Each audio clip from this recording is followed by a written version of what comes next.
I swear I never meant for things to get this twisted. I didn't wake up one morning expecting my life to unravel in ways I couldn't explain.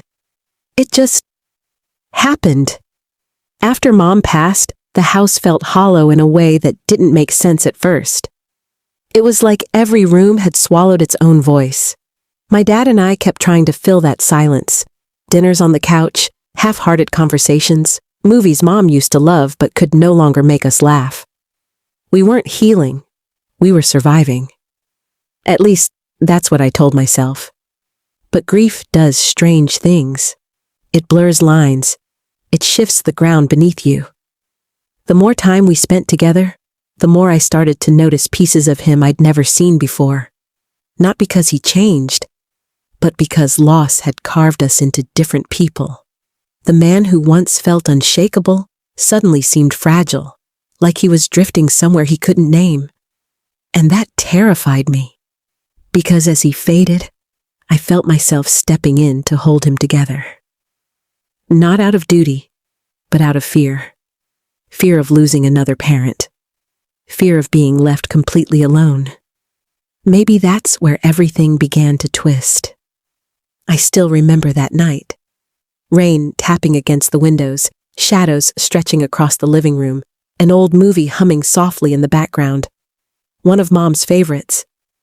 Halfway through it, I broke. Tears I'd swallowed for months finally spilled over. Dad reached out, placed a hand on my shoulder, and told me it was okay to fall apart.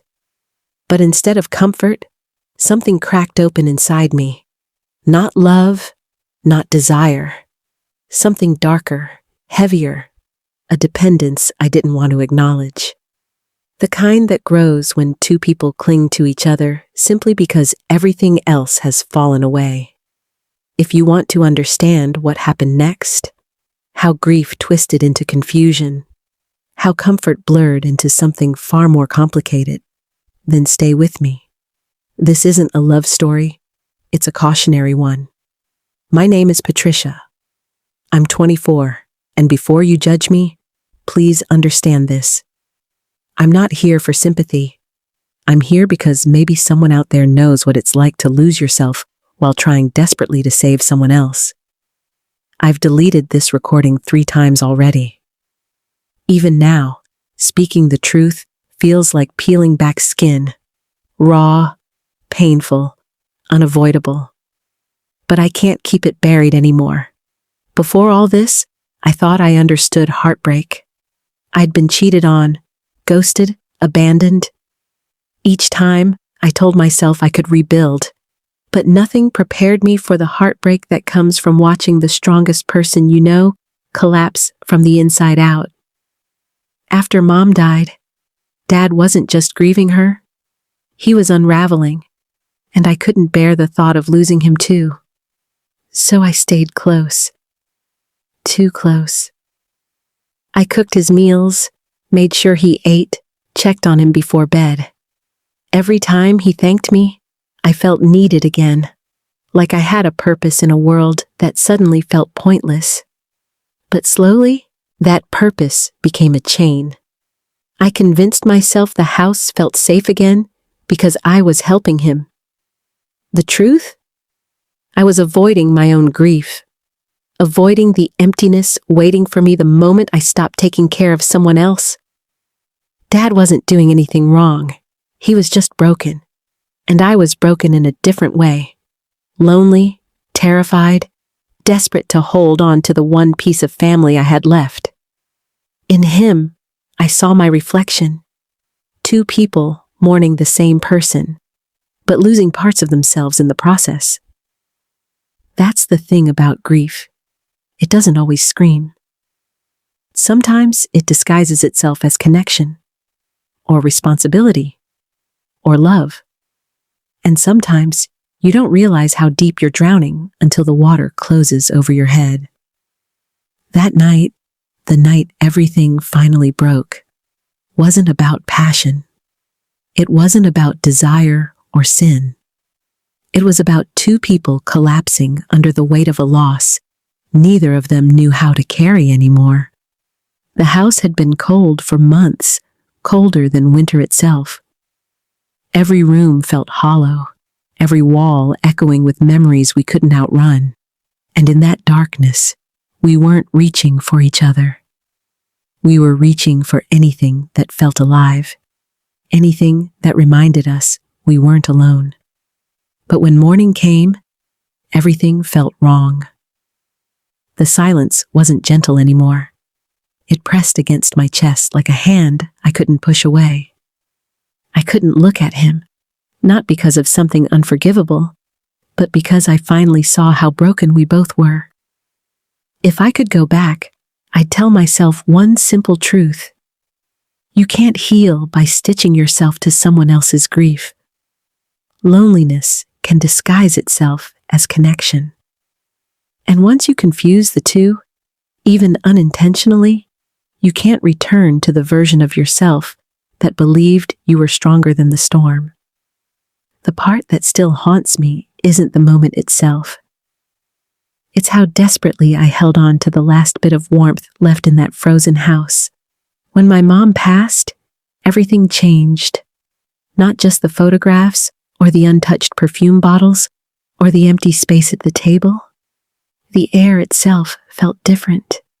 The laughter, the hum of her presence, the softness she carried everywhere, all of it vanished in a single breath. She died on a quiet Tuesday morning. I can still hear my father whisper, "It's okay, baby. You can let go."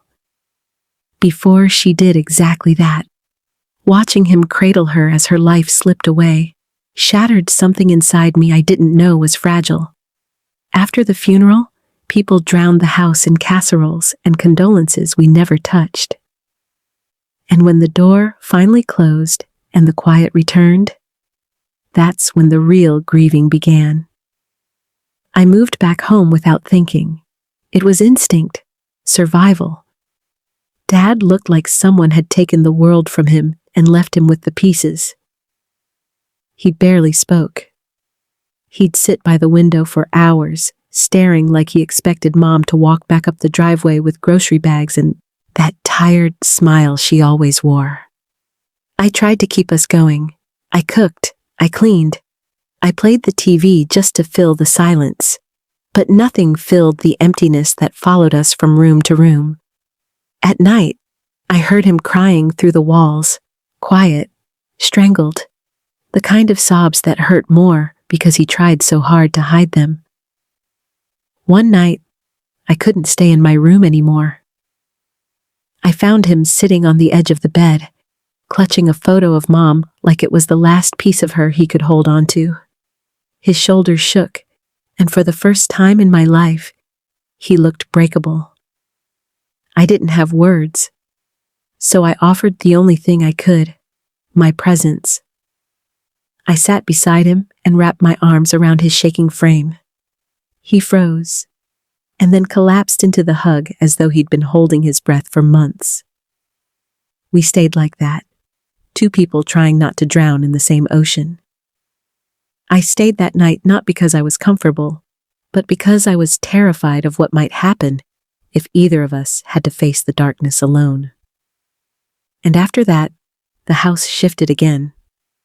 We talked more. We shared memories late into the night, stories about Mom, stories neither of us had told before. But underneath those conversations, something else was growing. Something heavier, something unspoken, something that would eventually break us in a different way. We spent more nights talking after that. Memories poured out of him like water from a cracked glass. The story of their first fight, the way she'd laugh when he burned dinner, the little rituals they created without even realizing it. Every story was soaked in love and longing, and each one was a reminder of what we had both lost. Sometimes, when he spoke, I found myself staring at the empty chair where Mom used to sit and wondering whether I'd ever know a love that deep, or if, somewhere along this road, I had begun confusing connection with grief. Because the truth was simple and brutal. I didn't just miss her. I missed myself. the version of me that existed only in the safety she created. One evening, we sat on the porch as the sun melted into gold. For the first time in months, Dad's face looked soft, almost peaceful. But watching him in that light made something inside me twist. I realized I wasn't only mourning her death. I was mourning the entire shape of our family, the warmth, the stability, the unspoken trust that held everything together. When she left, the foundation beneath us crumbled, and we were both still standing in the dust, trying to understand what pieces belonged where. That moment terrified me because I finally understood something no one warns you about. Grief doesn't always scream. Sometimes it creeps in as dependence, quiet, consuming, familiar. A need so deep, you don't even notice it's swallowing you whole. I didn't cross a line that night, but something inside me shifted. A boundary blurred, and suddenly, I couldn't tell whether I was trying to save him or myself. That realization alone was enough to make my hands shake. I looked away, tugging at the blanket just to give my eyes somewhere else to focus. Pretending nothing inside me had changed. But it had. I felt it in the quiet moments, in the heaviness between us, in the way loss reshaped the air we breathed. And then came that Saturday night. Rain again. It always seems to rain on the nights life decides to rearrange itself. The house was so silent, I could hear the hum of the refrigerator and the steady pulse of the TV from the living room. I came downstairs after a shower, the warmth of the steam still clinging to my skin, wrapped in one of those oversized towels that felt more like armor than fabric. Dad was on the couch, half watching the movie Mom used to love. When he looked up, our eyes met for half a second, and in that moment, we weren't seeing each other as roles or responsibilities. Just two people stuck inside the same storm. Two people who had been holding themselves together for too long. The weight of everything unsaid filled the room until even the silence felt like it was breathing. I went to the kitchen and poured a glass of water, not because I was thirsty, but because I needed distance. I needed a reminder that we were still separate, still whole on our own, even if we didn't feel like it. But when I turned back, he was still there, staring into nothing, hollowed by a pain I recognized because it lived inside me too. Something in me cracked. I walked back to the couch and sat beside him. The lamp cast a soft gold over the room, warm enough that for a moment I could almost imagine she was still with us. "You okay?" I asked quietly. He nodded, but when he tried to speak, his voice broke. "I don't know how to do this without her." I opened my mouth to respond, to offer something, comfort, wisdom, anything. But the truth pressed against my ribs. I didn't know how to do it without her either.